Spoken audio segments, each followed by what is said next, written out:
67 Estados miembros de la Organización de las Naciones Unidas siguen criminalizando la homosexualidad.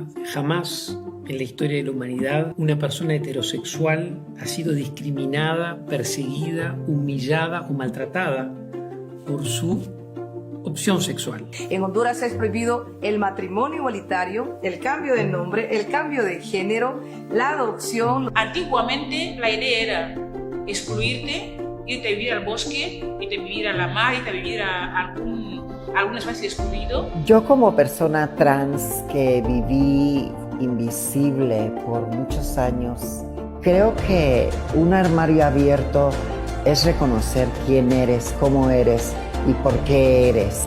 Esto quiere decir que se les piense, que se les quiera, que se les ame, que se les respete, no que se les incluya en ningún plan de ninguna institución, sino que se amplíen los derechos para las niñeces travestis y trans. Ese derecho a tener nuestra propia vida, a amar, a desear, a pensar en libertad. De todos los retos que tenemos, el mayor es sensibilizarte a ti.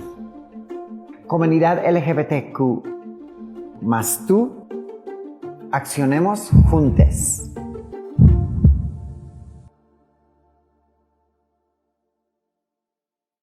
Quiero agradeceros que hayáis decidido acompañarnos hoy día para inaugurar Armarios Abiertos. Armarios Abiertos es un encuentro virtual organizado por la Red de Centros Culturales de la Cooperación Española con la colaboración de la Academia de España en Roma, el Centro Niemeyer y Casa de América en Madrid.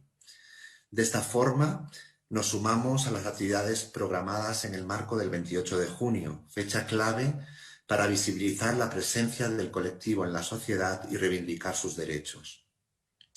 Algunos de los objetivos de Armarios Abiertos, además de consolidar el compromiso de la red con la comunidad y promover una cultura tolerante y respetuosa con la diversidad sexual, son visibilizar la diversidad de las realidades LGBTQI+, promocionar y apoyar artistas y creadores LGBT y tejer redes entre iniciativas de diferentes países. La primera edición, llevada a cabo entre el 29 de junio y el 3 de julio de 2020, llevaba como subtítulo Diversidad sexual en la cultura iberoamericana y participaron más de 50 activistas y artistas en las diferentes mesas de debate, presentando un panorama sobre la representación y presencia de la comunidad en cada una de las manifestaciones artísticas y cómo a través de ellas se puede reclamar e imaginar un mundo libre de discriminación. La segunda edición, cuyo subtítulo es Activismo LGBTQI+ en Iberoamérica, inició el pasado 1 de junio y finalizará el próximo viernes 4 de julio. En esta ocasión nos pareció oportuno enfocarnos en 4 aspectos de especial relevancia: infancias LGBT, afrodescendencias e indigenismos LGBT, migrantes y refugiados LGBT y comunidad trans travesti. Voy a dar algunos datos que evidencian la necesidad y la urgencia de tratar estos temas. El acoso escolar por homofobia y transfobia es una de las formas de violencia más extendida en los centros educativos de Iberoamérica. En Bolivia, según el informe de la Red Iberoamericana de Educación LGBTI de 2016, el 70% de los casos de discriminación por orientación sexual e identidad de género en los colegios fue ejercido por parte del profesorado. Ser LGBT y afrodescendiente o indígena incrementa la discriminación y agrava la situación de vulnerabilidad. La organización colombiana Caribe Afirmativo señala que 62 de los 123 homicidios ocurridos entre 2007 y 2016 en la región Caribe contra personas LGBT ocurrieron en contextos afrodescendientes. Las personas LGBT se enfrentan a una grave discriminación, tanto legislativa como social, que no se limita a su país de origen, sino que continúan sufriéndolas durante su periplo a un país seguro, según ACNUR en su informe de 2017. Por último, a la comunidad trans travesti, que sufre numerosos casos de crímenes de odio, se les niega trabajo, vivienda o cuidado de la salud. En Perú, Según la segunda encuesta nacional de derechos humanos 2020, el 37% de personas, si tuvieran una empresa, estarían poco o nada dispuestas a contratar a una persona trans. Por estas razones, entre otras, desde inicios de mes hemos estado realizando entrevistas a activistas de diferentes países sobre los temas que nos ocupan y que se encuentran disponibles en las redes sociales de cada uno de los centros culturales de España. Entre el 28 de junio y el 3 de julio, activistas de diferentes países participarán en las mesas de debate que hoy inauguramos. Además, en diferentes plataformas podemos ver el ciclo de cortos LGBT por la diversidad y contra la intolerancia, organizado por el Centro Niemeyer, la obra de teatro paraguaya Transformando Realidades y el concierto de clausura el próximo viernes con la cantautora chilena Javiera Mena. Para inaugurar Armarios Abiertos, la segunda edición de Armarios Abiertos, doy la palabra a través de un vídeo a la Secretaria de Estado de Cooperación Internacional, Ángeles Moreno Baum.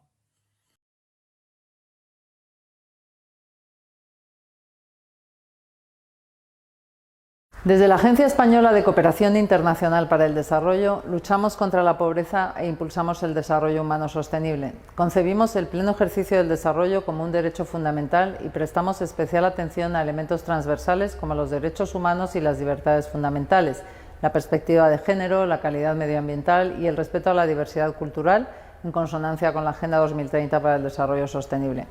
Ese desarrollo debe ser, por definición, inclusivo y debe integrar a grupos vulnerables, mujeres, niñas y niños, afrodescendientes, poblaciones indígenas y, cómo no, colectivos que aún hoy en día siguen sufriendo discriminación, como es el caso de la población LGTBI. En España aún queda un largo camino por recorrer. Sin embargo, podemos enorgullecernos de contar con herramientas legislativas pioneras, como un Código Civil que permite el matrimonio entre personas del mismo sexo desde hace ya 16 años. De hecho, nuestro país fue el tercero en aprobar el matrimonio homosexual y el primero en legalizar la adopción monoparental.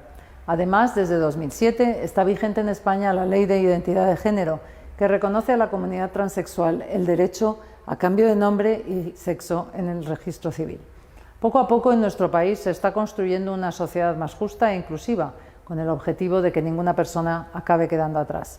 Una de las vías fundamentales para contribuir a dicha construcción social es la cultura. Las manifestaciones artísticas constituyen un poderoso medio a través del que reflejar nuestra realidad, así como denunciar las injusticias. La comunidad LGTBI recurre a menudo al arte como herramienta en su lucha por los derechos sociales y por una plena inclusión en el mundo. La red de centros culturales de la Cooperación Española mantiene un sólido compromiso con dicha comunidad mediante una programación cultural en la que reivindica una sociedad tolerante y respetuosa con la diversidad sexual y a través de la que se pretende visibilizar las distintas realidades, promocionar y apoyar a artistas y creadores del colectivo y tejer redes entre iniciativas de distintos países. En 2020, la Red de Centros Culturales llevó a cabo, en el marco del Día Internacional del Orgullo, el encuentro digital Armarios Abiertos, Diversidad Sexual en la Cultura Iberoamericana, que dio voz al colectivo mediante una serie de conversatorios en línea que versaron acerca de su presencia y representación en las producciones y manifestaciones culturales de Iberoamérica y Guinea Ecuatorial. En paralelo a estas charlas online, se ofreció a lo largo de 5 días un completo programa de videoarte, teatro y música con el objetivo de visibilizar la diversidad cultural en la cultura iberoamericana. La buena acogida y el éxito de participación logrado el año pasado nos ha impulsado a organizar una segunda edición de Armarios Abiertos, que tiene lugar una vez más a finales de junio. En esta ocasión, los conversatorios girarán en torno a 4 realidades del colectivo en Iberoamérica: la de la infancia, la de los migrantes y refugiados, la de los afrodescendientes e indígenas y la de la comunidad trans. Además, está prevista la emisión de una serie de entrevistas a destacados activistas de Latinoamérica y Guinea Ecuatorial, así como la presentación de talleres, ciclos de cine y conciertos. Con este encuentro, la Red de Centros Culturales de España reafirma su compromiso y trabajo con la comunidad LGTBI, esforzándose en tejer alianzas para lograr una sociedad más justa en la que las desigualdades se vean cada día más reducidas. Con nuestra colaboración pretendemos un ejercicio de reflexión que nos conduzca a un futuro que nos pertenezca a todas y a todos, sin exclusión. Muchas gracias a la Secretaria de Estado. A continuación, para presentar la mesa de hoy, Ricardo Ramón, director del Centro Cultural de España en San José, Costa Rica. También nos ha enviado un video para dar inicio al día de hoy a la mesa en la que estaremos hablando sobre las infancias LGBT en Iberoamérica. Así que doy paso al video de Ricardo Ramón. Buenos días, buenas tardes. Les envío un enorme abrazo desde Costa Rica. Soy Ricardo Ramón, el director del Centro Cultural de España en este maravilloso país. Me alegra mucho que hoy iniciemos estas mesas de diálogo, porque crear estos espacios de análisis y discusión sobre las dificultades coyunturas que aún hoy se viven en Iberoamérica nos permitirá seguir avanzando en la construcción de una sociedad mejor.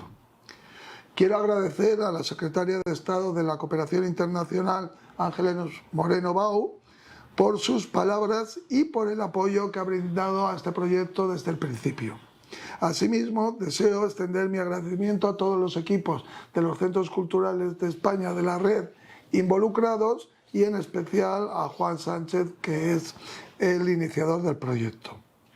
De igual manera, agradezco a Tania Morales de México, Luz Ibáñez de Perú, Majo Hernández de Montevideo, Paola Laporte de Chile y Celeste Yaqueta de Argentina por aceptar la invitación a esta mesa.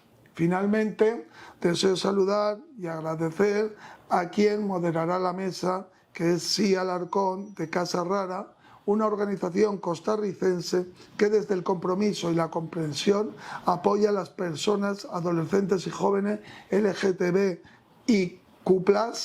que no cuentan con un espacio seguro ni redes de apoyo familiares y sufren discriminación o violencia. Muchas gracias por el trabajo hecho en Costa Rica, muchas gracias a todos, pero todavía queda mucho por hacer. Tengan todas las personas muy buenas tardes, agradecerles que estén en este evento, en esta segunda edición de Armarios Abiertos, activismo LGBTIQ+ en Iberoamérica. Mi nombre es Chia Alarcón Zamora, voy a ser la moderadora de este espacio.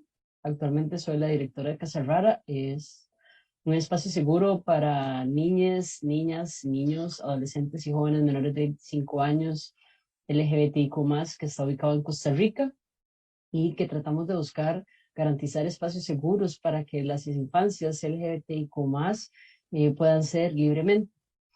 Durante muchos años el activismo LGBTIQ+ ha sido un movimiento muy adulto. Si bien es cierto, hemos hecho muchas resistencias y luchas y acciones, seguimos teniendo el reto de acompañar a las infancias LGBTIQ+, de poder garantizar sus derechos humanos y mejorar las condiciones de vida. El reto aún más grande que tenemos en este momento podría ser que sean personas que vivan libres de violencia. Y justamente hoy vamos a tener un conversatorio sobre las infancias LGBTIQ+ en Iberoamérica. Vamos a tener la participación de grandes personas, las intervenciones se realizarán durante 15 minutos y después de eso tendremos un espacio para el diálogo.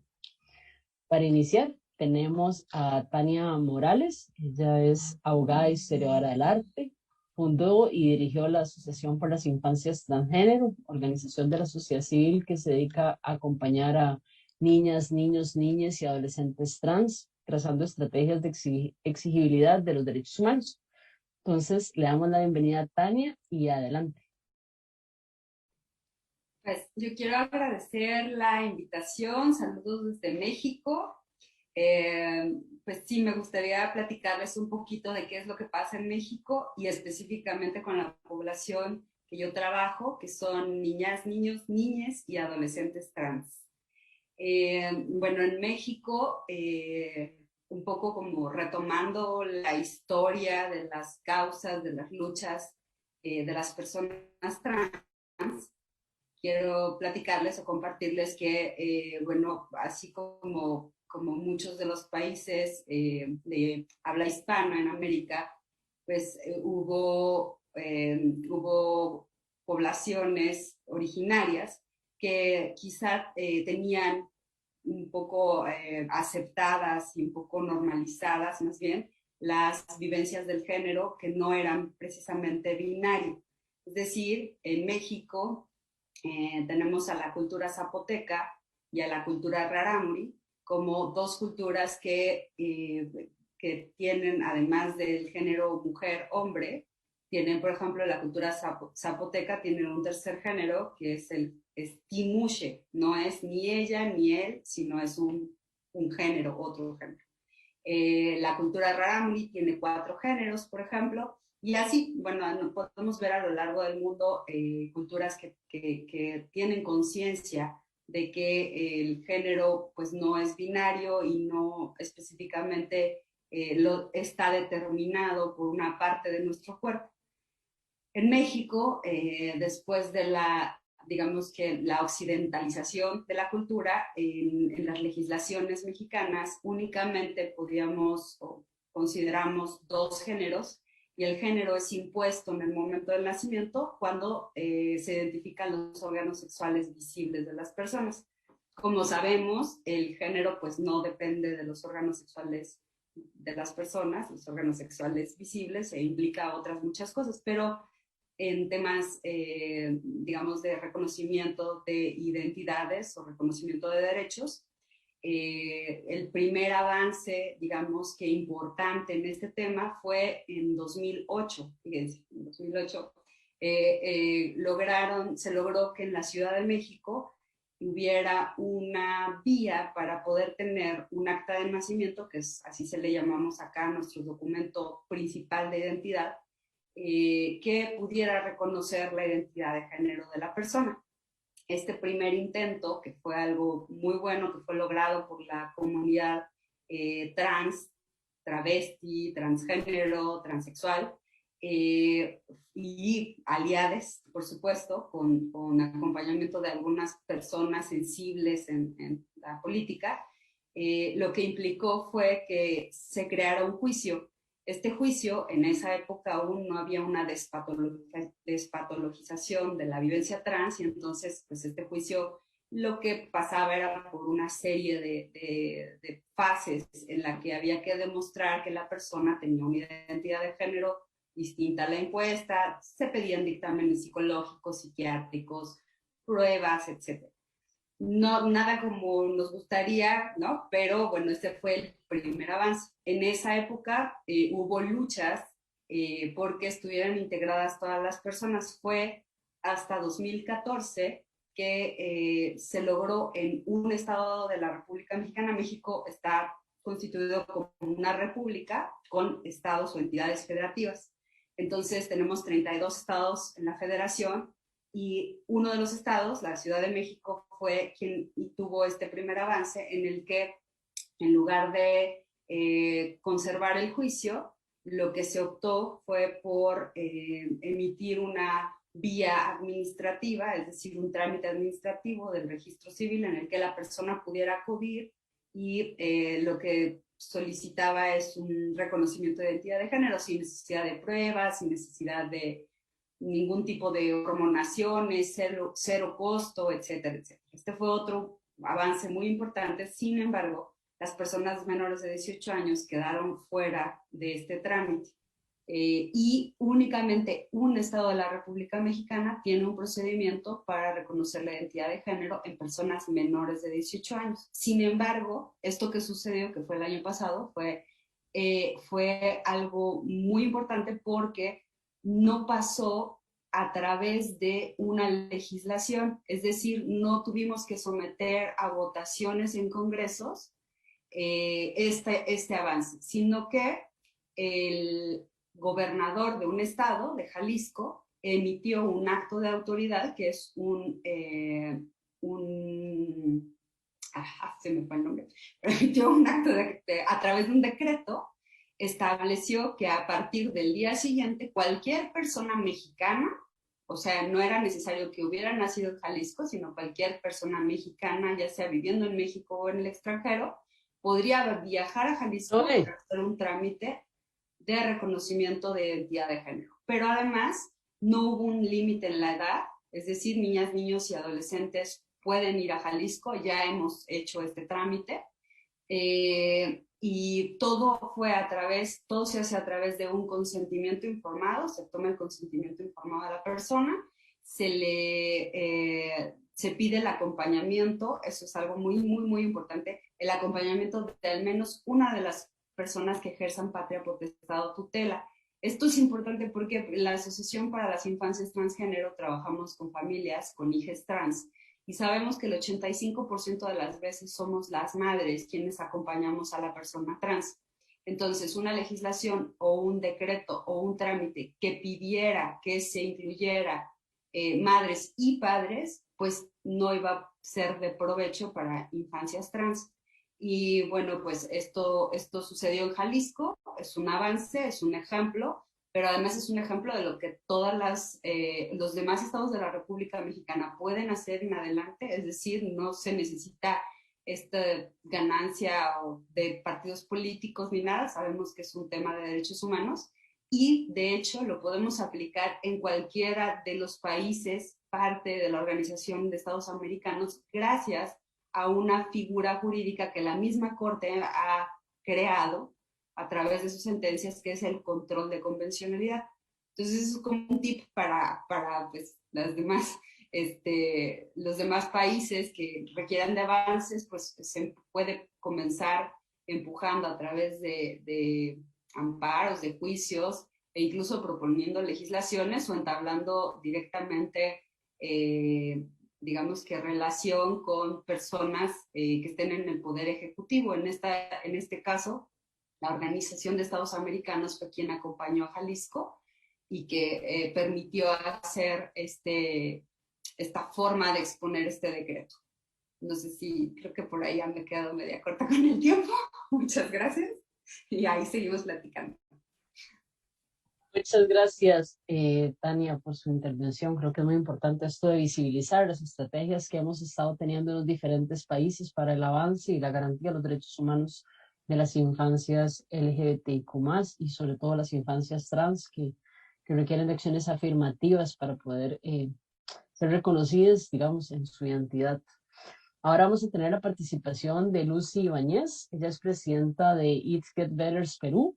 Es autora de Elijo Ser Yo, que es una guía práctica de apoyo para informar, conocer, aceptarse y afrontar retos como personas LGBT. Es licenciada en Psicología por la Universidad de Lima, psicoterapeuta cognitiva conductual con formación en terapia racional emotiva, terapeuta asociada con certificación avanzada en TREC en Albert Ellis Institute, New York, máster en sexología y terapia sexual, certificada en terapia afirmativa LGBT, certificada en entrenamiento de MDR en el MDR Institute y es docente en el Instituto de Terapia Racional Emotiva y en la Universidad de Lima.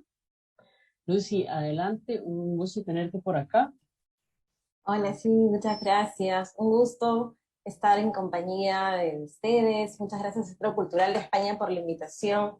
Gracias también, Tania, por lo que nos has comentado para compartirlo también a Perú, a las personas adecuadas que pueden seguir ampliando acciones, ¿no? De hecho, unirnos entre países va a ser una labor bastante importante.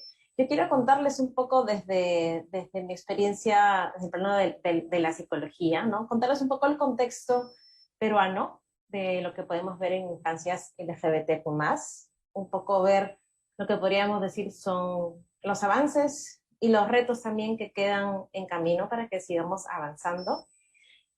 Bueno, definitivamente, pues, como me imagino en muchos de los países que vamos a comentar hoy, hay una ausencia importante de educación en lo que es género y sexualidad para jóvenes y familias, ¿no? No contamos con una formalidad de ley de educación sexual integral.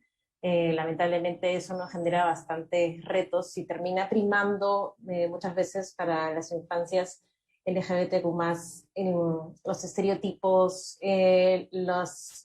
las creencias que tienen que ver con miradas conservadoras, muchas veces religiosas, que resulta mucho en pues, conductas de discriminación, ¿no? Entonces, lamentablemente esa ausencia de educación impacta bastante, ¿no? No solamente desde los jóvenes, sino también desde las familias, ¿no? Y lamentablemente ahí pues se nos hace complicado poder avanzar en lo que tiene que ver con retos del Estado, ¿no? Hay un activismo fuerte en contra del enfoque de género, ¿no? Lo cual puede generar bastantes limitaciones, a diferencia lamentablemente de otros países quizá pues hay estos retos, no contamos con una ley de identidad de género, de unión civil, ¿no? De educación sexual, hay ciertas limitaciones pues que han impedido ese avance. Definitivamente sé y probablemente compañeros que están involucrados en el aspecto legal, ¿no? Podrán comentar más a detalle y específico las acciones que se han realizado para avanzar en ello, pero actualmente, digamos, son retos que existen, que son reales y generan pues diferentes limitaciones, ¿no? Y enfocado a la salud mental, yo trabajo bastante con jóvenes de la comunidad y si bien, como comentaba, hay muchos retos de lo que tiene que ver de parte del Estado, sí puedo decir que hay avances en lo que tienen que ver con acciones de entidades privadas, ¿no? O ONGs, organizaciones sociales, agrupaciones juveniles, ¿no? Entonces hay interés de diferentes personas para no... Creo que siempre es bueno cuando hablamos de retos y acciones, ¿no? Justo hoy día que es el Día del Orgullo, no solo quedarnos con lo que no está, sino también quedarnos con lo que va avanzando, con lo que va mejorando, ¿no? Hay muchas acciones que faltan por hacer y no podemos negar eso, pero creo que es importante ver cómo las cosas pueden estar avanzando. Desde el hecho que estamos en un evento como hoy, ¿no? Ya es una señal de que hay cosas que están avanzando, ¿no? Entonces, en lo que tiene que ver con términos, por ejemplo, de salud mental, ¿no? Estos contextos que les comentaba respecto de educación, sociedad conservadora, ¿no? Retos, digamos, en lo que tiene que ver con leyes desiguales.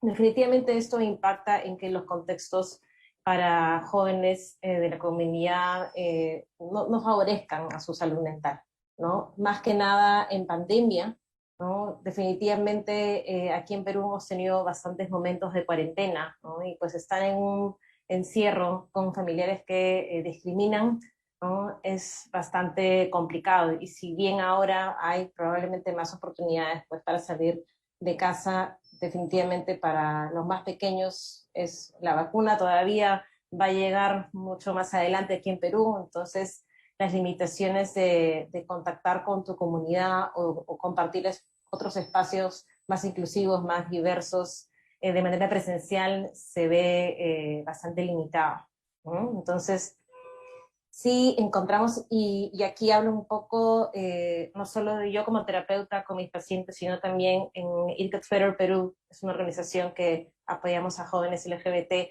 tenemos un servicio de chat psicológico gratuito, dirigido a jóvenes de la comunidad, pues, y nos llegan diversos casos a nivel nacional, no solo Lima, que es la capital, sino ciudades lejanas también que pueden tener acceso a Internet.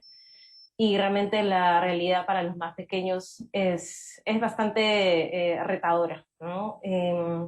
Y como les comentaba, más ahora en pandemia. Entonces, creo que por lo menos acciones, ¿no? Si bien como comentaba, pues nos falta avanzar bastantes pasos en lo que tiene que ver con acciones del Estado, creo que algo que podemos reconocer que es importante que está avanzando es la visibilidad, ¿no? Veo ahora, ¿no? Lo que comentaba hace un momento, ¿no? Que existan eventos como este ya es un impacto importante de visibilidad que se le puede dar a la gente más joven. Entonces creo que si podemos mencionar algo en Perú importante que está avanzando es esto, ¿no? Hay más importancia en hablar sobre diversidad, ¿no? En hablar sobre infancias trans, en hablar, digamos, de jóvenes LGBTQ+ a nivel interseccional también, ¿no? Entonces, todos esos puntos creo que son bastante importantes de no olvidar, porque son cosas que están sucediendo también. Escuchar los testimonios, ¿no? Y experiencias e historias de personas que quieren comunicar su voz es un recurso bien importante, ¿no? El aspecto psicológico también creo que nos aporta algo importante. Existen pues algunos recursos a lo que los jóvenes pueden llegar, donde encuentren apoyo de enfoque afirmativo, apoyo psicológico de enfoque afirmativo, ¿no? Si bien It Gets Better fue una de las primeras que generan acciones de apoyo psicológico, también ahora hay otras organizaciones que generan diferentes tipos de actividades, ¿no? Artísticas, de apoyo psicológico, ¿no? recursos, material escrito, ¿no? Todo esto, si bien no nos permite hacer a veces esa acción colectiva a nivel Estado, sí permite que ciertas organizaciones generen acciones individuales que hagan que esa información llegue a los jóvenes peruanos que lo necesitan, ¿no? Entonces creo que esa parte termina siendo valiosa y ahí nos ha podido servir la virtualidad, digamos. Nuevamente hago la acotación para la población que cuenta con Internet, porque a veces damos por sentado que no tienen acceso a Internet y pues no es así, lamentablemente. Pero creo que eso, la virtualidad nos permite hacer llegar la información de cómo lidiar con momentos de dificultad y discriminación, ¿no? De cómo encontrar dónde puedo buscar mi comunidad, ¿no? Cómo puedo encontrar herramientas para superar la situación que estoy viviendo, ¿no? Cómo puedo convivir con familiares que me pueden estar discriminando, ¿no? Entonces, desde ese contexto psicológico, creo que hay cosas que si bien se están haciendo, sí vale la pena poder verlo como un reto para seguirlo avanzando, ¿no? Pero conectando nuevamente con el tema de visibilidad, pues la visibilidad en historias, ¿no? En incidencia política, ¿no? En generar comunidad, creo que es algo bien bonito ver cómo en redes se han generado comunidades importantes y diversas de gente joven que busca, que se conecta, ¿no? Y que hace visible su voz también, ¿no? Y que busca comunicar y visibilizar sus derechos, ¿no? Creo que esa parte es bastante importante porque muchas veces no llegan quizás las voces hacia donde quisiéramos que llegue a nivel cambios estructurales, pero definitivamente, ¿no? Las escuchamos en los diferentes medios virtuales a través de organizaciones que buscan ese trabajo social, ¿no? Y la importancia de generarlo, ¿no? Entonces, si bien tenemos ese contexto retador, como les decía, sí creo que es importante ver los avances y no perder de vista los retos, que es importante que sigamos avanzando, ¿no? A mí me encantaría que desde Perú se repliquen algunas acciones positivas que vemos en otros países, ¿no? Hermanos de Latinoamérica, ¿no? Porque hay todavía muchas cosas para avanzar, ¿no? Tenemos justo en la actualidad un cambio pronto de presidentes, cambios políticos, hemos tenido varios cambios este año. Para Perú ha sido un año retador y difícil, y los nuevos caminos que se nos vienen a nivel gobierno han generado bastante una mirada no con mucho optimismo, digamos, de nuestra comunidad, ¿no? Porque no vemos que eso traiga luces muy positivas para la situación, ¿no? Pero yo veo que dentro de todo esto igual hay una acción individual bastante importante de esperanza y de mantener la voz de forma visible, ¿no? Entonces creo que esa parte es bastante importante, como no perderla de vista. ¿Escuchan sonido? No sé si me estaban pasando la voz.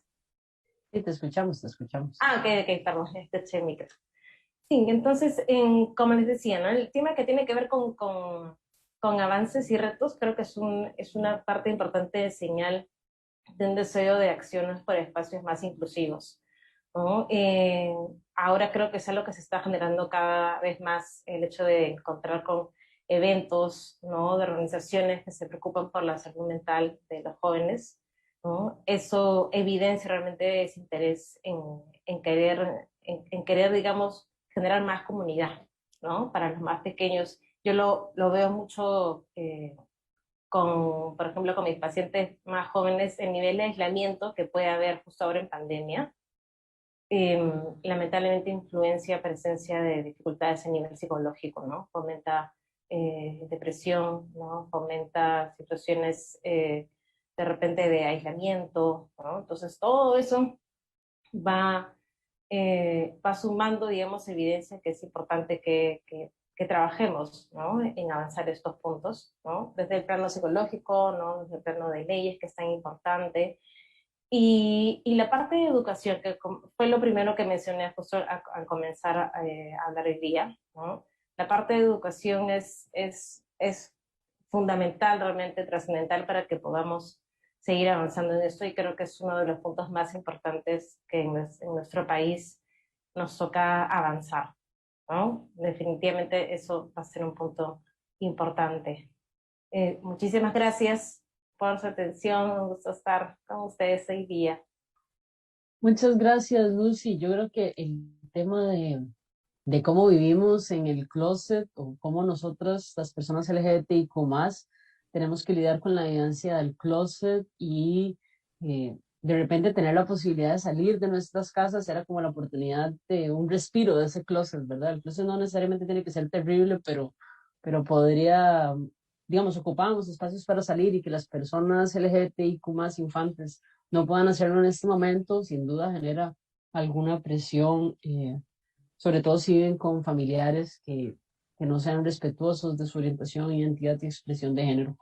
Muchas gracias. Ahora vamos a pasar con Majo Hernández de Uruguay. Ella es educadora sexual, educadora popular y máster en programación neurolingüística. Es compositora e intérprete de música para niñas, además de tallerista de expresión musical y corporal. Trabaja desde 1990 con niñas y niños, centrando su trabajo en promover tiempos y espacios de juego, creatividad y expresión desde una perspectiva de género y diversidad. Forma parte del equipo docente del curso de formación en educadores sexuales del Instituto de Formación Integral Sexur, integrante de la Mesa de Diversidad de Montevideo, y desde el año 98 da cursos, seminarios, talleres de formación docente en educación sexual, género, diversidad, educación por el arte, infancia y creatividad, concepción de infancia y educación en Montevideo y interior del país, en Chile, Argentina y Bolivia. Entonces, Majo, adelante, bienvenida. Muchísimas gracias. Buenas tardes, buenas noches para todas, para todos. Celebro como ustedes celebraron y celebramos juntos en comunidad. En primer lugar, este día de conmemoración de lucha. Sabemos que estamos acá y todo lo que hemos avanzado ha sido gracias a quienes nos han precedido. Y bueno, me parece importante destacar en primer lugar lo subversivo que es hablar de la sexualidad en las infancias, ¿no? Como tradicionalmente la sexología ha puesto en latencia o en cuarentena lo que tiene que ver con la sexualidad infantil, y cómo traer esto de que la sexualidad está activa desde el momento en que nacemos, ¿no? Me parece subversivo estar hablando en este momento de lo que tiene que ver con la sexualidad de las niñeces, y lo celebro.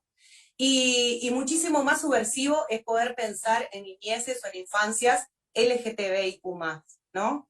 Y me gustaba, antes de ir específicamente a cuál es la situación de mi país, de Uruguay, preguntarnos, bueno, ¿de qué hablamos cuando hablamos de infancias LGTBIQ+, ¿no? En primer lugar, recordar que las infancias han estado en un lugar de subordinación históricamente, y hoy por hoy en este mundo adultocéntrico, como lo traía la primer compañera que compartió su experiencia, pensar a las niñeces con voz propia es algo subversivo y algo novedoso, ¿no? De hecho, el origen etimológico de la palabra infancia son los sin voz. Entonces, ¿de qué hablamos cuando hablamos de niñeces o infancias LGTBIQ? Estamos hablando de niños, niñas, niñes, cuyas expresiones de género aparentemente no se adecúan a las performances esperadas, o lo que tiene que ver con lo esperado con su género asignado al nacer. Estamos hablando también de aquellos niños que no se encuentran o no se sienten identificados dentro de este universo binario.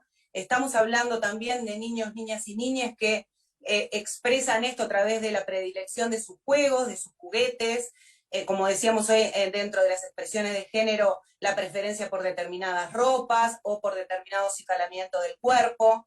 También vemos infancias LGTBIQ en infancias trans, en niñeces que en la primera infancia, cerca de los 2, 3, 4 años, te dicen, se enuncian, yo soy niño, en los casos que fueron asignados como niñas, o yo soy niña, en los casos que fueron asignados como niños.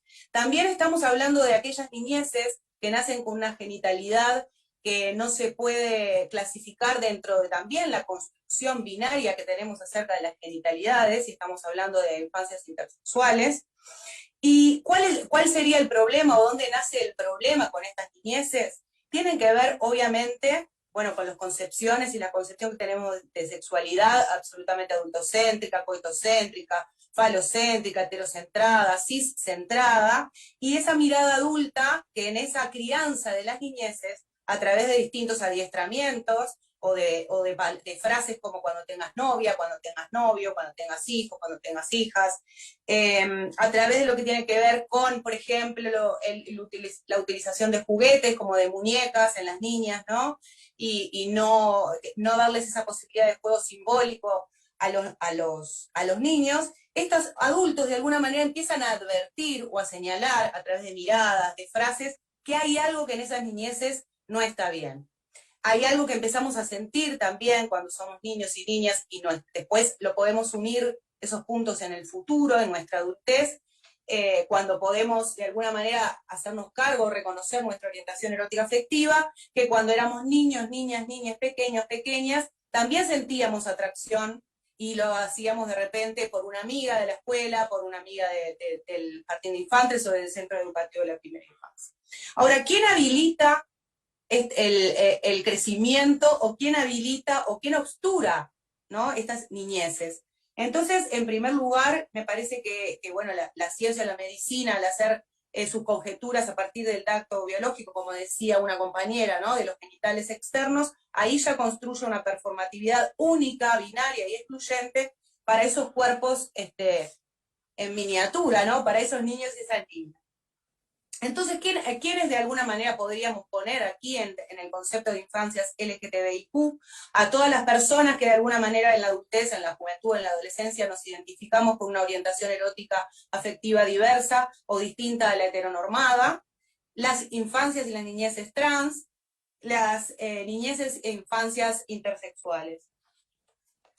Eso me parecía que estaba bueno como para conceptualizar, para pensar un poco también y ponerle cuerpo y ponerle cara, ¿no? Porque sabemos que según también la respuesta de nuestro primer entorno, que puede ser nuestra familia, después será el centro educativo, será el centro de salud, sabemos que esas miradas de alguna manera marcantes nos hacen construir en la extranjería, en primer lugar de nuestra familia, después de lo que refiere a los centros educativos y las otras instituciones, muchas veces construirnos, crecer y vivir desde la marginalidad, desde la abyección, ¿no?, desde lo monstruoso, y por eso los closets que deberían desaparecer, ¿no?, porque sería como innecesario que ninguna persona fuera a esconder quién es o qué siente a un lugar donde aparentemente están los monstruos, o por lo menos acá en Uruguay hay una frase que dice que todos tenemos un muerto en el ropero. En relación a esa situación, tenemos, no quiero decir la suerte, pero sí la ventaja de contar con, gracias a los movimientos de la sociedad civil organizada y de haber tenido durante 15 años un gobierno de izquierda, un marco legal que nos protege o que protege a las niñeces, a las infancias, que podemos encontrar dentro de lo que hablamos del punto LGTBIQ+. También obviamente que las personas adultas, pero sabemos que aquel ciudadano que fue pensado en su primer momento en la Declaración de Derechos Humanos no era un niño, ¿no? Era una persona adulta, una persona blanca, un varón rico, ¿no? Entonces, gracias a los movimientos de la organización de la sociedad civil, los feminismos, los movimientos de la diversidad, y un gobierno que escucha y legisla para todos, es que podemos contar con un marco jurídico que es muy beneficioso, yo qué sé, no sé si es muy beneficioso, pero bastante más justo que el que ustedes están compartiendo que viven en Latinoamérica. En relación a lo que tiene que ver con aquellas niñeces que podemos ubicar que se podría decir que sus expresiones de género se escapan a lo esperado, o podemos encontrar a personas adultas que se identifican con orientaciones eróticas afectivas homosexuales o bisexuales, que si rebobinan y van a sus niñeces, encuentran muy asertivamente esos momentos de discriminación en los centros educativos, en la familia, en el barrio. Entonces nosotros contamos con la ley 19.580, que es la ley de violencia hacia las mujeres basadas en género, cuyo artículo 6, el literal D, que tipifica los tipos de violencia, incluye como violencia de género a la violencia por prejuicios y a la orientación sexual, la identidad de género y la expresión de género. con este artículo, no solamente con este artículo, sino con o la ley de derechos sexuales y reproductivos, la de unión concubinaria, la de matrimonio igualitario, suman, ¿no?, al marco legal que podemos apelar desde la sociedad civil cuando ocurre una situación de discriminación, estigmatización o violencia hacia la población LGTBIQ, en especial con las niñeces. Quisiera aportar también en este sentido, para lo que está relacionado con las niñeces intersexuales. En nuestro país hay un gran silencio en relación a estas vivencias, no contamos con experiencias contemporáneas de familias que estén acompañando a niñeces intersexuales. Sí tenemos contacto con personas adultas que pueden contar lo que fue su niñez intersexual, intervenida por la medicina, por la ciencia, quirúrgicamente, y los efectos que ha tenido eso, no solamente en su configuración de subjetividad, sino también en su goce de la sexualidad y su erotismo. Y en esta misma ley de violencia de género nos encontramos con un artículo 22 en el literal J, que habla de protocolizar las intervenciones intersexuales, prohibiendo los procedimientos médicos innecesarios. Entonces ahí tenemos una protección muy fuerte para las niñeces intersexuales, en las que no podrán ser intervenidos quirúrgicamente ni decodificados por la ciencia y por las familias, sino que eso, en el caso de tomar una decisión de intervención en el cuerpo, va a ser cuando, digamos, en relación a una decisión voluntaria, teniendo en cuenta la autonomía progresiva de la niña, ¿no? Pero va a tener que ser grande y por decisión personal. Eso me parece que es sumamente importante, porque además de que es un tema invisibilizado, las consecuencias son gravísimas, y está buenísimo tener un marco jurídico, una ley que prohíba esa intervención. Pesquisando y preguntando a la comunidad científica y la comunidad médica, no podemos tener la seguridad 100% de que todavía no sucedan a escondidas este tipo de intervenciones, pero por lo menos dentro de la oficialidad, dentro de lo que tiene que ver con el sistema integrado de salud, estas cosas no pueden suceder. Cosa que me parece muy importante. Y después, yendo a lo más visible, o lo más visible en los últimos años, o lo que más de repente podemos hablar, porque yo creo que tiene que ver con la visibilidad, no solamente con la visibilidad comunitaria, sino con la visibilidad de la identidad y la fuerza de la identidad, tiene que ver con las infancias trans. Por suerte, y no por suerte, sino gracias a todo lo que les dije, contamos con una ley integral trans, la ley 19.684, que fue aprobada en 2018, pero implementada en el 2019, que es una ley que trata en realidad, en primer lugar, sobre la visibilidad, exigiendo que se incluya la categoría de identidad de género en todo lo que tenga que ver con comunicados oficiales, y también en lo que tiene que ver con los llamados laborales, no poner solamente hombre y mujer, sino identidad de género, y que las personas puedan autoidentificarse. También es una ley que habla sobre la adecuación de nombre y o sexo registral o en el documento de identidad, como decían, acta de nacimiento, acá le decimos partida de nacimiento. También incluye la educación, becas de apoyo, trabajo, formación, cultura, vivienda y salud. En lo que refiere a las niñeces, esta ley, bueno, en realidad en relación al cambio de nombre o sexo registral, como planteaba como la compañera mexicana, que pasaba solamente en un estado al principio, esta ley lo que trae es que este cambio sea un trámite, sea algo administrativo y por voluntad de la persona. Esto se extiende también a las personas menores de 18 años, que tienen que tener el permiso de quienes lo tutelen, o su padre, su madre, pero si no tienen la anuencia de ellos o no tienen la aprobación, pueden recurrir al juez o a la justicia para poder acceder al cambio registral. También pasa lo mismo con lo que tiene que ver con los procesos de transición y de hormonización en los centros prestadores de salud, donde también pueden acceder a los procesos de hormonización las menores de 18 años, también con el mismo, teniendo en cuenta lo que es la autonomía progresiva y los mismos permisos de quienes lo tutelan, con la posibilidad de apelar a la justicia. Yo pienso que es un marco legal absolutamente favorable, que además trajo como un gran efecto lo que tiene que ver con la campaña por la ley trans, de lo que es la visibilidad de las niñeces y las infancias trans. ¿Y eso qué trae aparejado? Además de que las niñeces pueden decir, esto es lo que me pasa a mí, que de repente en otros años no se podía comprender bien qué era lo que sucedía, trae una mayor amplitud en la mirada y en la escucha de las personas adultas hacia estas niñeces.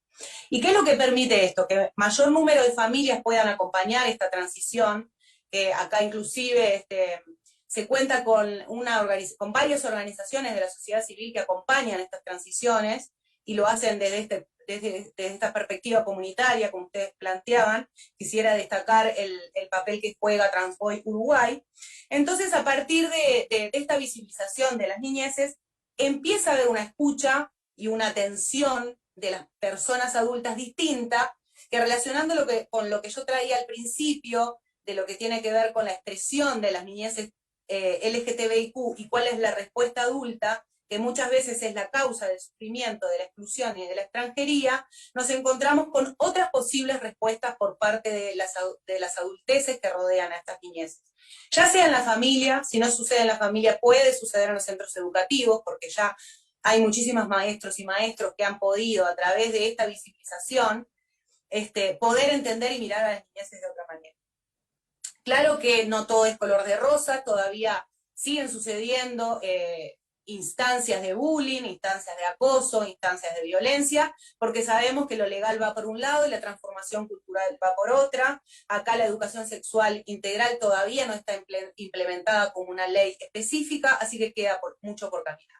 Y lo último que quería decir, y con esto voy cerrando, es que hoy por hoy también encontramos como amenaza un proyecto de ley que se encuentra en el Parlamento para ser tratado, en el que la ley sería un proyecto de ley de educación sexual, en la que plantea que la educación sexual debe pasar a la órbita de la familia.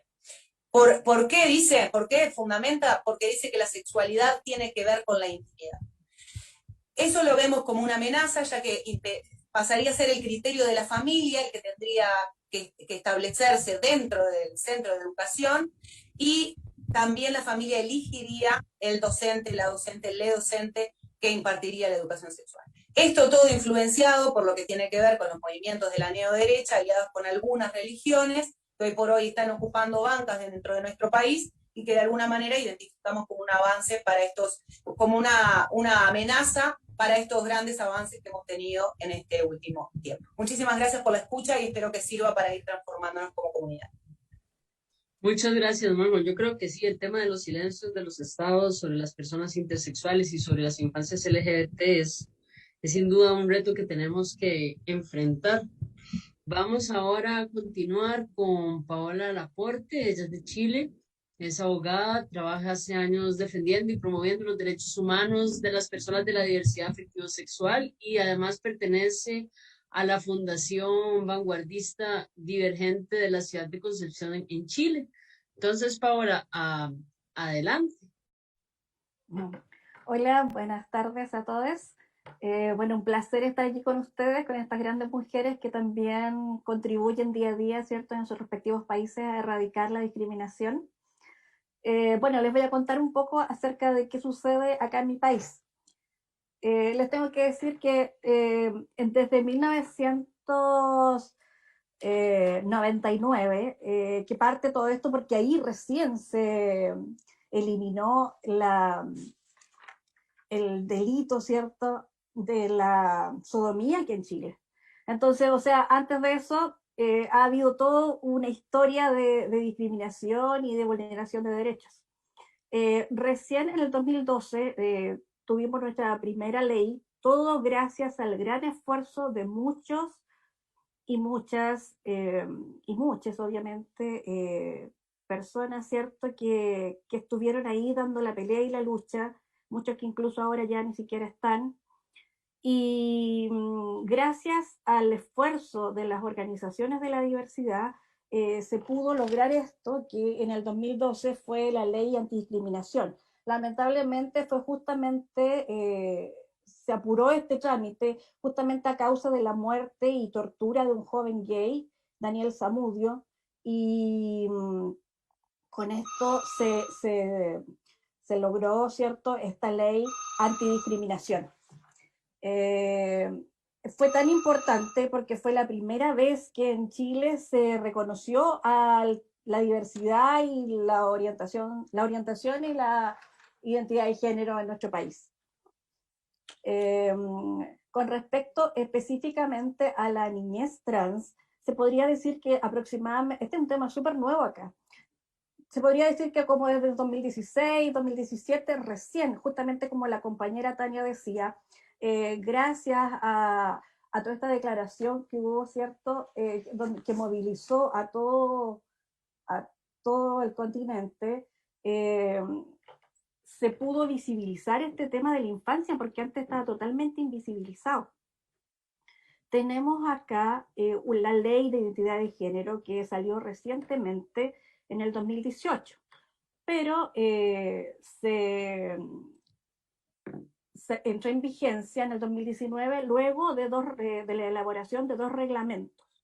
Lamentablemente, justamente después nos pilló la pandemia, porque esto entró en vigencia el 27 de diciembre de 2019 y nosotros ya nuestra primera cuarentena fue en marzo de 2020. Entonces, lamentablemente, esto quedó a medias. Esta ley de identidad de género favoreció mucho a las personas mayores de 18 que no tenían vínculo matrimonial vigente, porque ahora se puede ir a hacer el trámite directamente al registro civil como un trámite administrativo. Pero esta ley dividió a la infancia en 2 partes. Una que son los menores de 14 que no tienen ningún derecho y están totalmente invisibilizados acá en nuestro país.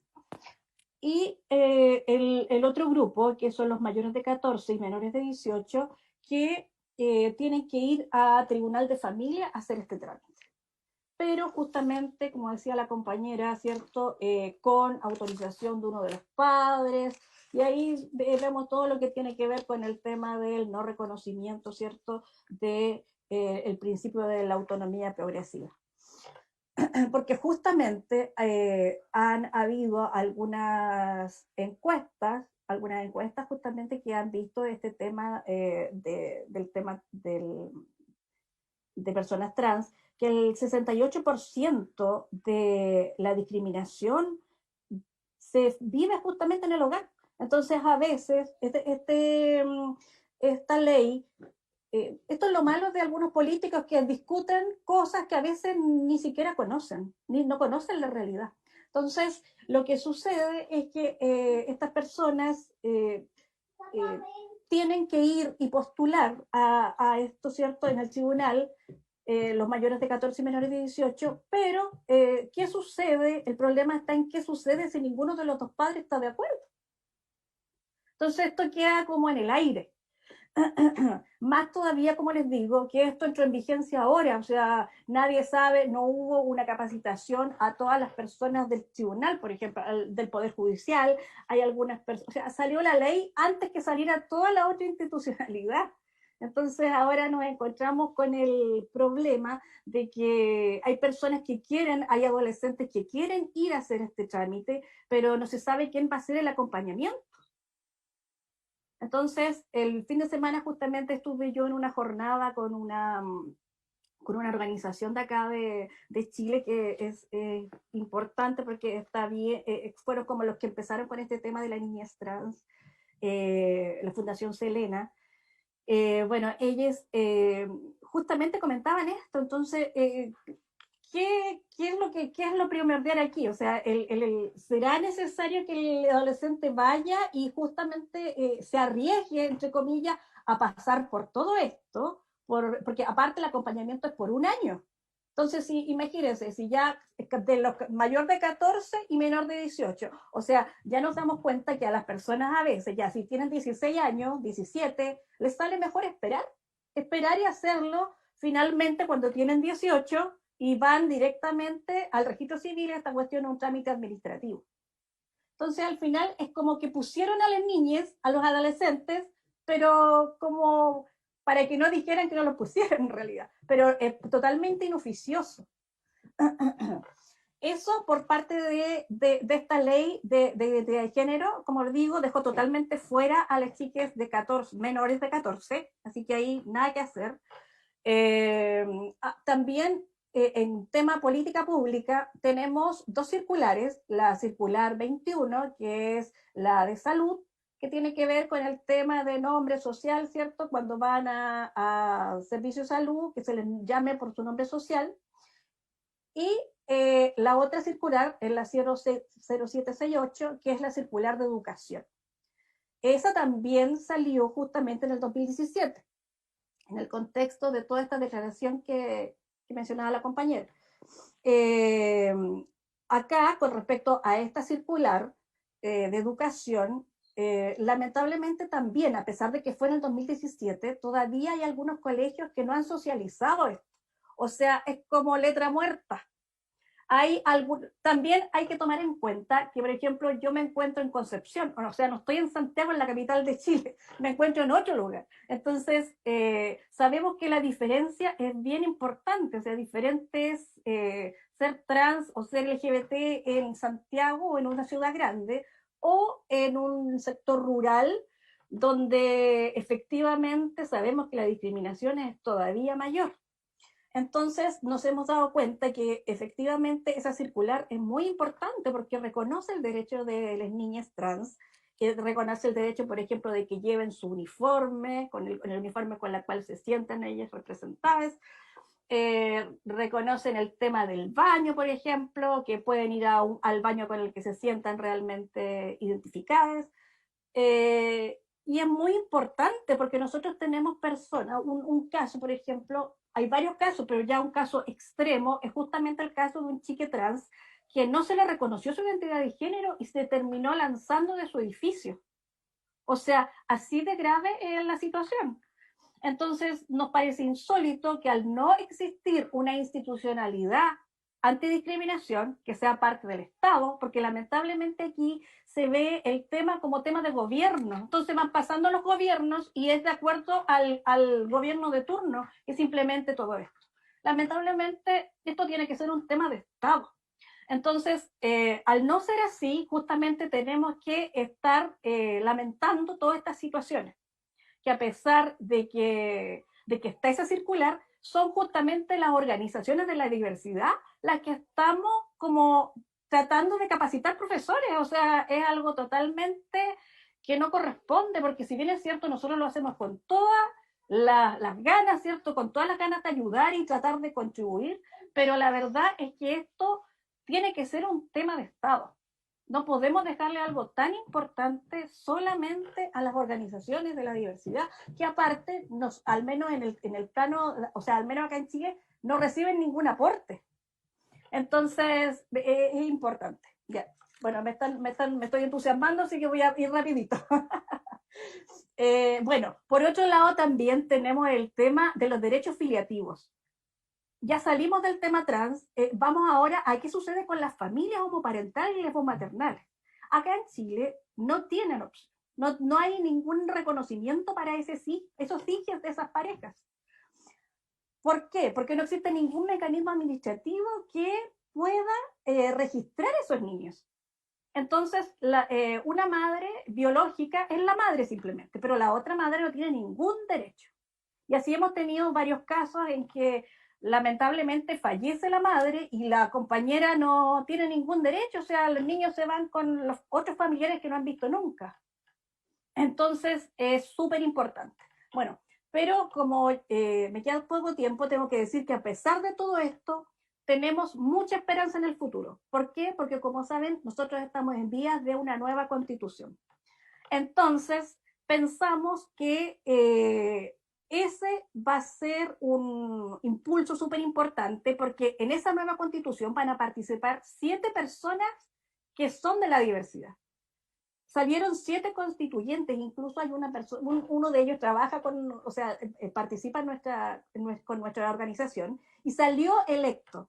Entonces ya hay otra mirada, va a haber otra mirada. Entonces tenemos la esperanza de que ahí, por ejemplo, se pueda ver el tema, ya reconocer constitucionalmente el tema de la identidad, que es tan importante. También el tema de la ley de educación sexual integral, que aquí en Chile tampoco lo tenemos. El tema de que se vuelva a discutir el tema de la ley de garantías para la niñez, porque lamentablemente fue sacado por el Ejecutivo del Congreso. O sea, ese tema ya tampoco se discute acá.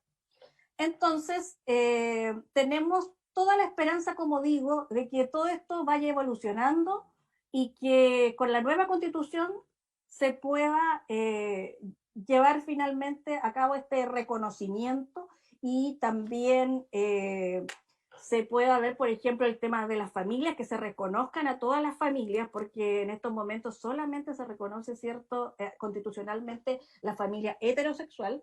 Así que, de todas maneras, que, como digo, me quiero quedar con esto, tenemos toda la esperanza en el futuro para, se me está acabando el tiempo, así que te doy el paso, compañera. Muchas gracias por escuchar.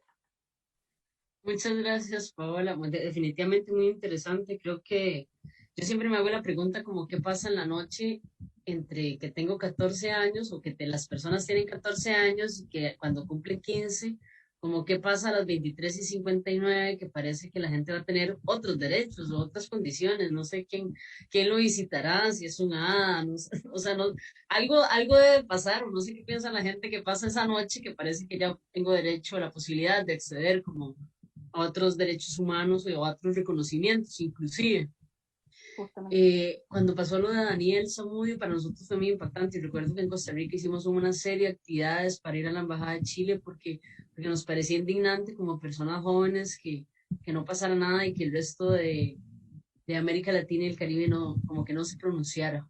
Entonces creo que Daniel siempre está como en el corazón de un montón de activistas jóvenes de esa época. Claro que ya tal vez no somos tan jóvenes ahora, pero todavía seguimos luchándola.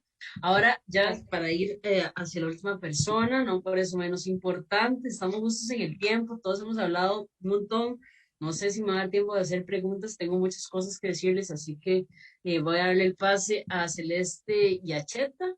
Ella es argentina, es psicóloga, es comunicadora y es referente de la comunidad trans argentina, así que adelante, Celeste, bienvenida. Bueno, muchas gracias, buenas tardes, buenas noches.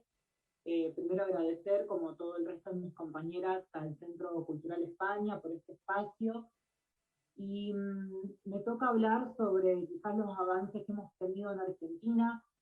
En particular fuimos, hoy cuando lo pensaba para charlarlo con ustedes, fui viendo avances de una manera escalonada, ¿no? Y me tengo que referir al 2005, viajar al 2005 si tengo que pensar o imaginar cómo llegamos al presente argentino. Hace poco estamos celebrando la ley de cupo laboral trans, y me tengo que ir al 2005, a la ley 26.061, que la quiero remarcar, que es la ley de protección de los derechos de niñas y adolescentes, que básicamente lo que ya hablaron mis compañeros anteriormente, cambia el paradigma de pensar a la niñez no como un objeto, sino como sujetos de derecho, con un interés progresivo, pero genera una figura muy interesante que es el abogado o la abogada o el abogado del niño y niña y adolescente. Esa figura va a ser central para pensar después infancias y adolescencias trans, quizás sin saberlo iba a tomar ese rol. Posterior a eso, en el 2006, creo que hay un hito a nivel internacional, que son los principios de Yogyakarta, que irremediablemente irrumpen en lo legislativo de cada uno de los países que estuvieron observando los derechos internacionales en carácter de derechos humanos y diversidad. Y acá en particular se crea una ley, que es la 26.150, que es la Ley de Educación Sexual Integral. Una ley que promueve particularmente una perspectiva de educación sexual en las escuelas, o sea que es responsabilidad del Estado, de la educación, instaurar una educación sexual en todos los ámbitos, desde el jardín de infantes hasta la finalización educativa. Acá se llama secundaria, no sé cómo se llamará en el resto de los países. Con muchas, digamos, ambivalencias, ¿no? Una educación sexual integral que vimos estaba centrada todavía en lo heteroreproductivo, que tenía una manera de pensar la sexualidad binaria, bueno, un montón de cosas que hasta el día de hoy venimos reclamando, la diversidad, que decimos, bueno, bárbaro, ¿qué enseñamos como educación sexual integral? ¿Seguimos reproduciendo o apostando o reforzando un modelo heteropatriarcal y binario? ¿O podemos interpretar una educación sexual integral con una perspectiva de género donde las niñeces se puedan expresar acorde a su realidad, ¿no? Porque ya lo sabemos, la realidad del cuentito de la nena y el nene y la familia Ingalls con el perrito no es la realidad cotidiana, está muy alejada de eso y por suerte. Este es el contexto más o menos interesante. Lo que sucede en Argentina, lo que decía el abogado del niño, es que en el 2012 se aprueba la ley de identidad de género, una ley que nos permitió tanto a mí como a otras personas trans pensar la continuidad de la vida. O sea, antes de una ley de identidad de género, yo me acuerdo he compartido con muchas compañeras de Latinoamérica y nuestro reclamo principal era queremos vivir. Ese era el reclamo, y ese es el reclamo de las personas trans, no adultas o niñas o adolescentes. Es queremos vivir, que el Estado no nos mate, que la gente no nos mate, tener regulaciones que nos permitan la continuidad de la vida. Una vez que se consiguió, la ley de identidad de género permitió eso, tener un marco legal, esto que está muy lindo escrito en la legalidad, a mí me gusta traducirlo acá, ¿no? En lo cotidiano, en el tangible, en mis compañeras muertas o desaparecidas o las que pudimos continuar con vida, ¿no? Y lo que permitió la ley fue eso, y pensar qué más tenemos que refinar. Esa ley, la ley de identidad de género, también incluye a las infancias.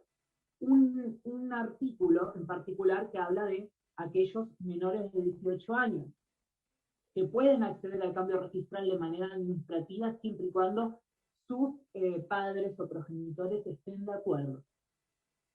Si no estuviesen de acuerdo, el menor tiene que acudir al abogado del niño, niña y adolescente que va a representarlo, ahí sí de una manera judicial, a través de esta otra ley, ¿no? La ley de protección de los derechos de niñas, niñas y adolescentes, para poder determinar el cambio registral. Esto fue de avanzada y hasta el día de hoy lo venimos peleando en distintos organismos. No es lo mismo Argentina, Buenos Aires, que el resto de las provincias. Yo en mi caso vivo en Córdoba, que es una provincia central mediterránea de Argentina, y es una provincia muy conservadora. De hecho, nos jactamos de tener cada 2 cuadras una iglesia. Entonces tenemos una perspectiva sumamente conservadora, donde realmente costó muchísimo la implementación de estas leyes que promueven los derechos humanos, y me gustaría remarcar que todas estas leyes avanzaron durante el gobierno, un gobierno como el que tenemos actualmente, que no me parece poca cosa remarcarlo. Digo, no hay que reconocer gobiernos que se han hecho cargo de la ampliación de derechos y gobiernos que han apostado a una ultraderecha y que al contrario hubo una tendencia reduccionista de derechos, ¿sí? Y por último, antes de leerles un cuento, remarcar también que hay un movimiento, aquí también, por ejemplo, de antiderechos, como el de Con mis hijos no te metas, que han hecho campañas muy fuertes hablando de ideología de género, acusando a las personas trans y a las infancias trans de implementar ideología de género en las escuelas o de querer obligarlos a pensar igual que pensamos nosotras o nosotros, cuando eso en realidad no es así, no hace falta remarcarlo. Lo único que estamos hablando acá es que se garanticen los derechos de la identidad hacia menores y también hacia personas adultas, que, bueno, evidentemente estos grupos no los pueden reconocer.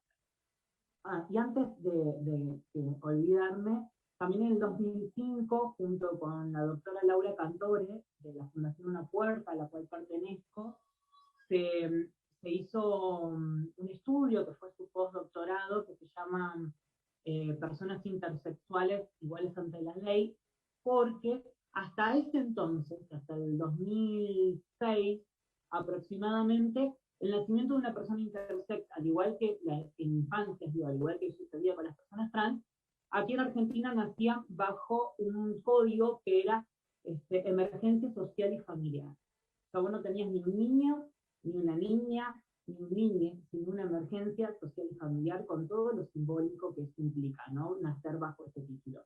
¿Qué sucedía? Tanto el profesional como los padres decidían, de alguna manera, la sexualidad o el género que le iban a asignar a ese menor de una manera quirúrgica, una manera después hormonal, y etcétera, etcétera, ¿no? Esto por suerte pudo ser modificado. Hoy se espera a que el niño manifieste su género, que preguntarle cuál es el género al cual quiera ser asignado, y finalmente eso me parece como un logro gigante para poder acompañar los derechos de los niños. Yo les traje un cuento, por esto de que no soy muy buena hablando, soy más buena escribiendo, creo, no sé, me lo dirán ustedes, y que tiene que ver con algo que hablaba recién el director del Centro Cultural Lima, si no me equivoco, de España Lima, que tiene que ver con una problemática que estuve escuchando que se repite en todos los países, que es la escuela.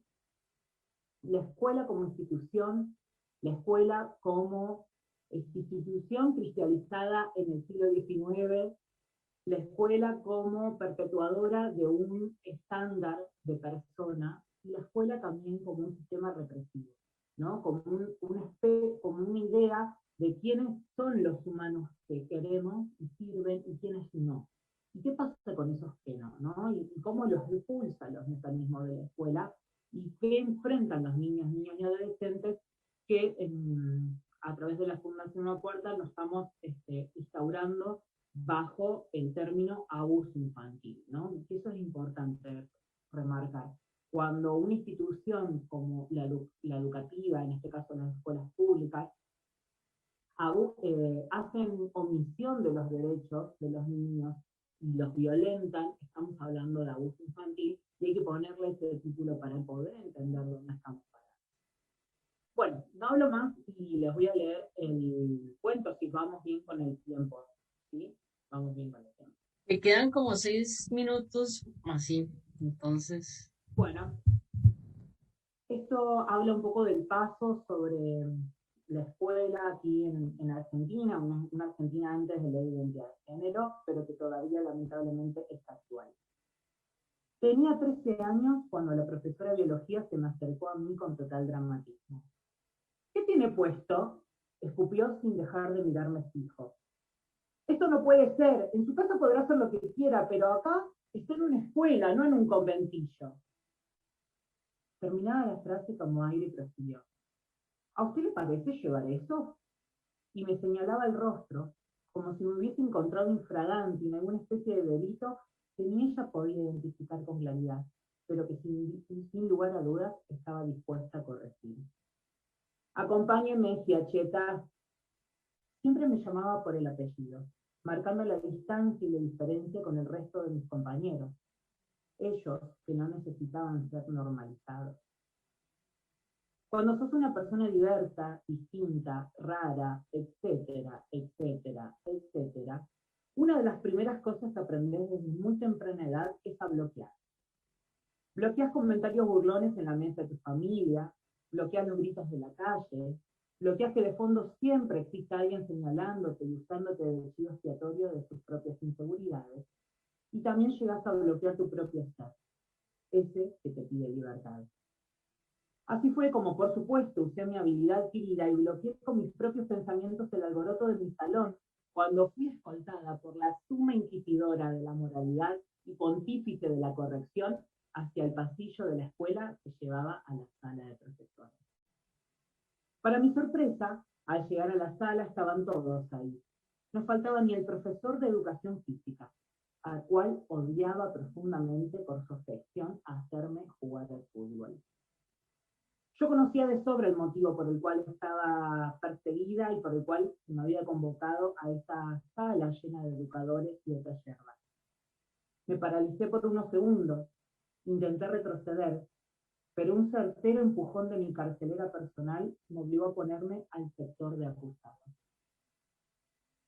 ¿Qué pasó ahora?, preguntó con tono irónico la preceptora mirándome de arriba abajo.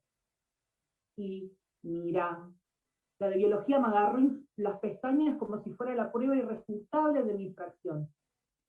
Vino con rímel ahora. Para ese momento, yo respiraba tan rápido y mi corazón estaba tan acelerado que lo sentía en todas partes de mi cuerpo.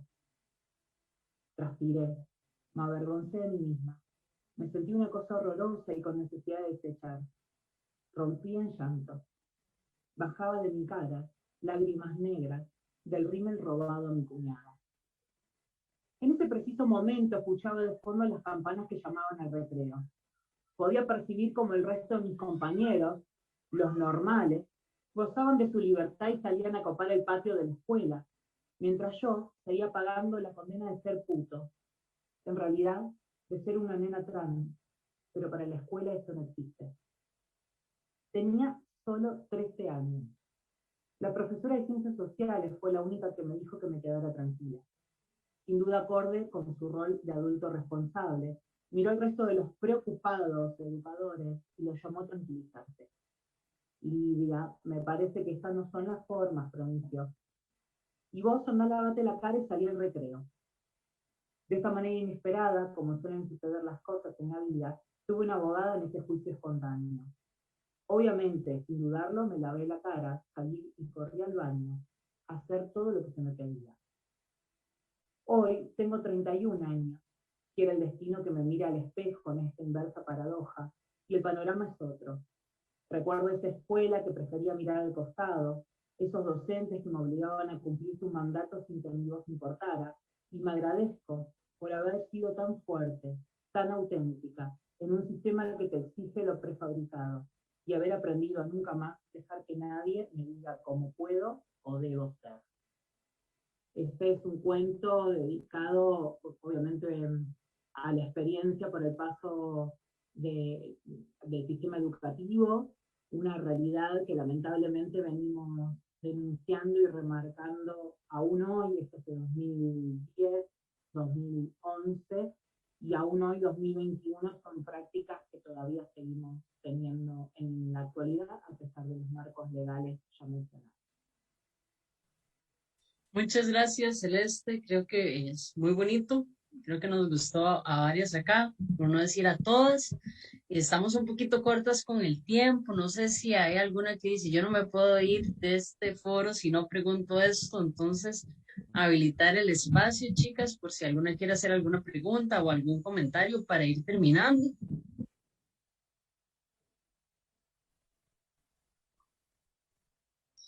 Yo les voy a ir haciendo, les voy a hacer una y luego le voy a dar la palabra a Tania. Y es como cuando nos pensamos en los espacios para las personas, niños, niñas, niñas, que si ustedes consideran que deberían de tener espacios exclusivos o inclusive para los adolescentes, o que creen que sí deberíamos de tener espacios donde también hayan adultos. Una de las cosas que nos pasa en Costa Rica es que tenemos chiquis muy jóvenes, ¿verdad? Adolescentes, inclusive niños y niñas, que están buscando información, y ahora con todo el tema del internet, de repente los encontramos en chats donde también hay adultos y está hablando. Entonces habilitamos canales exclusivos para niños, niñas, que haya alguien ahí que esté, ¿verdad? O lo dejamos a la libre. ¿Qué opinan?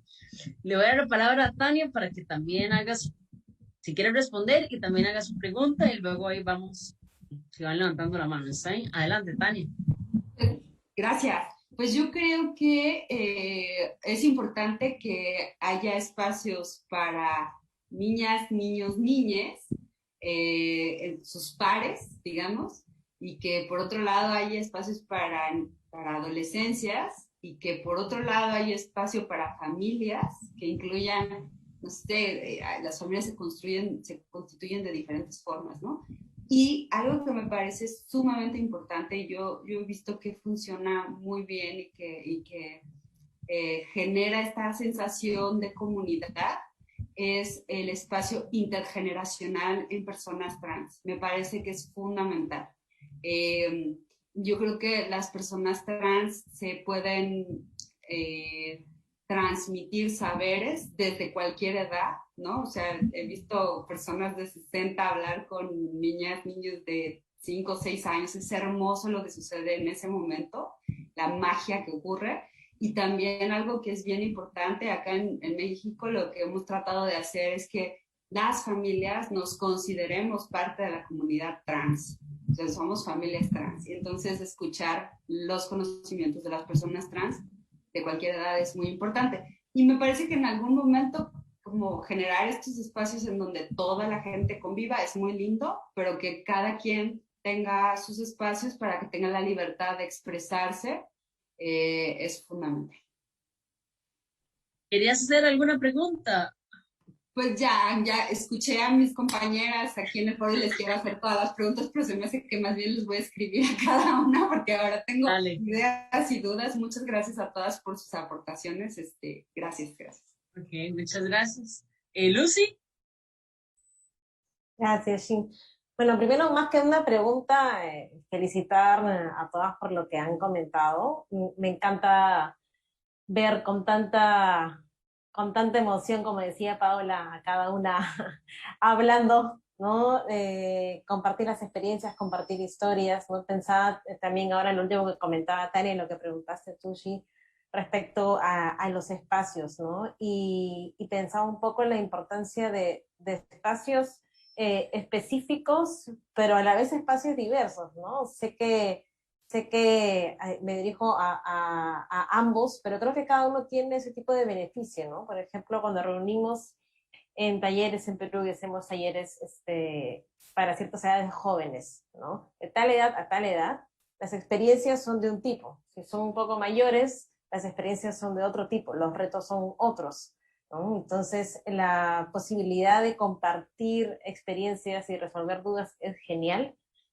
Y hay otro tipo de espacio que le podríamos llamar como un espacio de generador de esperanza, ¿no? Que es cuando alguien mayor, ¿no? Habla con alguien más joven, ¿no? Y puede contar los retos que ha experimentado y cómo los ha superado, ¿no? Creo que eso da una visión de optimismo bastante bonita, ¿no?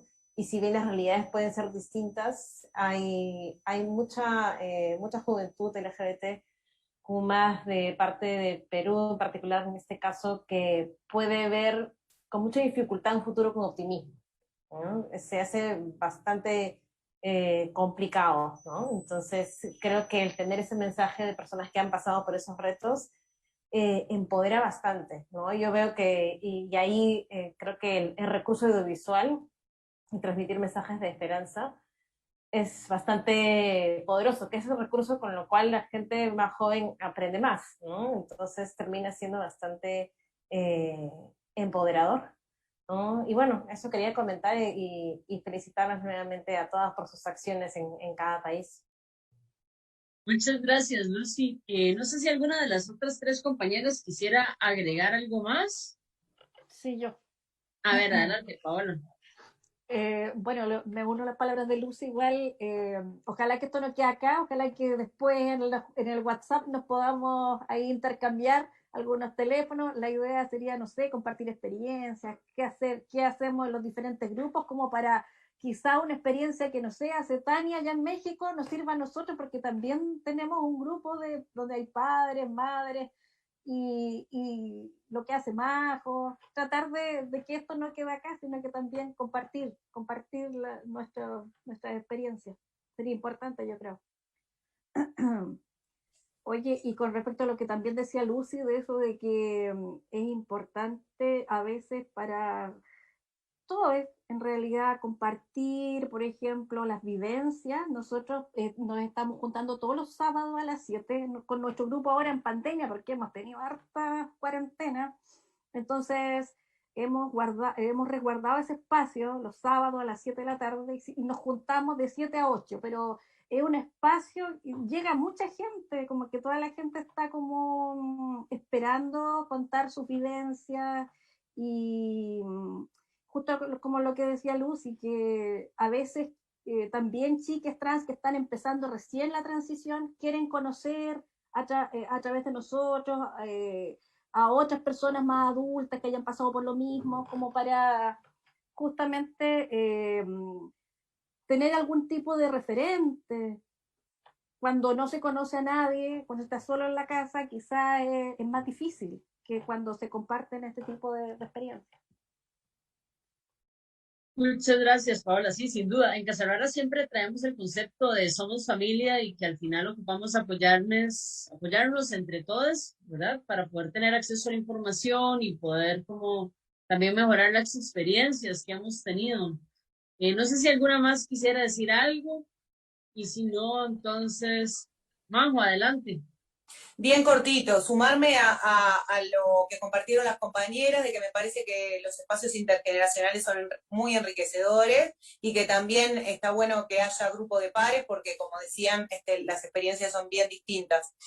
Quería agregar en este sentido una experiencia que me parece que está buena, que también es darle la palabra, o darle no, o retornarle la palabra a las niñeces en general y a las adolescencias en general en relación a estas temáticas. Poner estos diálogos en voces de los niños y de las niñas, a ver qué tienen para decir. Eso me parece que es una experiencia súper enriquecedora. Yo he podido trabajar en algunos talleres de género y diversidad con preadolescentes y niños pequeños a través del arte y poder escuchar a ver qué piensan, ¿no? Qué sienten, y nos vamos a encontrar con otra respuesta que no es la adulta. Entonces me parece eso, ¿no? Más allá del trabajo entre pares, entre niñas y que se reconozcan trans o que de alguna manera disientan con la norma, me parece buenísimo abrir ese diálogo entre las infancias y las niñeces, me parece que es sumamente enriquecedor. Y para terminar, quería recomendarles la película Vivir como un guerrero, que es una producción de TVU, Transboy Uruguay, hecha por les adolescentes, en el que me parece que es una forma de activismo que está buenísima, y después sumar esto a una anécdota, una experiencia de vida de un varón trans de más de 40 años, que pudo darse cuenta que era un varón trans una vez que vio a un varón trans. ¿Qué quiero decir con esto? Que hasta que no había visto en su vida que existía, que era posible esa existencia, no sabía qué era lo que pasaba. Hasta que no ve en Gran Hermano, no sé si ustedes conocen lo que es el programa de Gran Hermano argentino, un varón trans, y lo ve y dice, esto es lo que me pasó a mí toda la vida. Entonces me parece que los modelos y los referentes adultos, adultas, adultes, muchas veces son muy importantes para las niñeces, para poder saber lo que les pasa, además de que acompañarlos en esto de aventurarse a ser quienes realmente somos. Muchísimas gracias a todas, a todes y a Centro Cultural España por la invitación y por generar estos espacios. Bueno, le agradezco a todas las personas que han estado siguiendo esta transmisión, a las compañeras que nos acompañaron compartiendo sus saberes. Creo que el intercambio fue muy rico. Creo que igual vamos a tener seguramente como muchas más preguntas. Quiero agradecer al Centro Cultural España por haberme invitado a moderar esta mesa con estos mujerones. Así que les invito a que sigan viendo las actividades y muchas gracias por el espacio. Que tengan buena tarde y buena noche.